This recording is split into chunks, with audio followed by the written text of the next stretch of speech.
Look, back to this budget and a few more insights I'd like to share because, as I've already said, we were told emphatically by the Treasurer that this budget, quote, delivers on the priorities of the Australian people.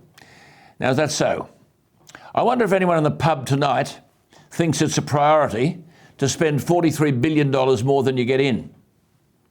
Would people in Struggle Street be cheering to know that out of the $650 billion of revenue this year, in the next 4 years, approximately $3 trillion in revenue, $3 trillion in revenue, the government in 4 years will save $28.5 billion.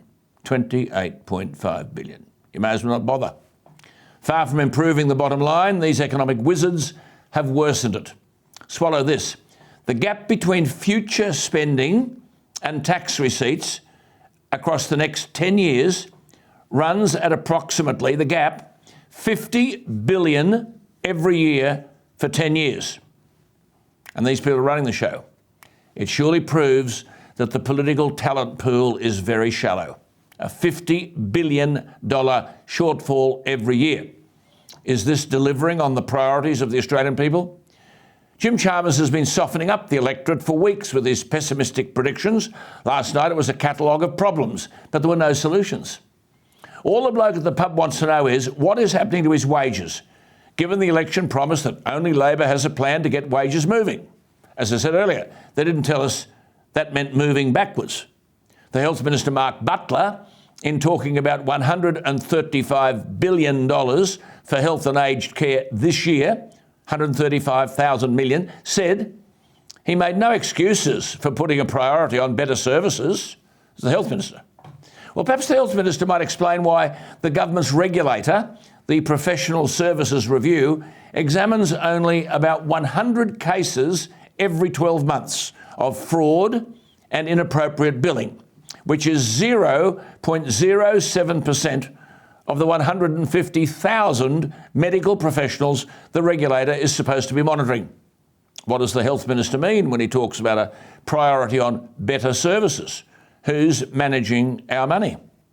However, whether it's related to rorting or not, I don't know, but I think it's a bit rich that the Medicare rebate for doctors who bulk bill has been left where it is at $38.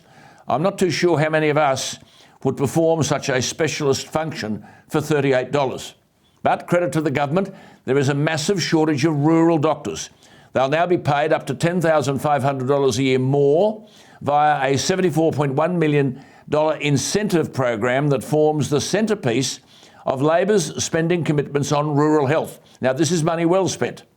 Part of a $185 million rural workforce package designed to attract support and retain more doctors and allied health professionals in regional and rural communities. Basically, encouraging more doctors to work in the bush and those who are already there to stay. But it's not just the bush, but the nation, which must feel betrayed that billions of dollars promised by the Morrison government for regional dam construction has been withdrawn. You've heard me for years about harvesting water. Look what's happened this year, and the flood water flows out to the sea. The $5.4 billion to build the Hell's Gate Dam in North Queensland, money withdrawn. Bob Catter will be filthy.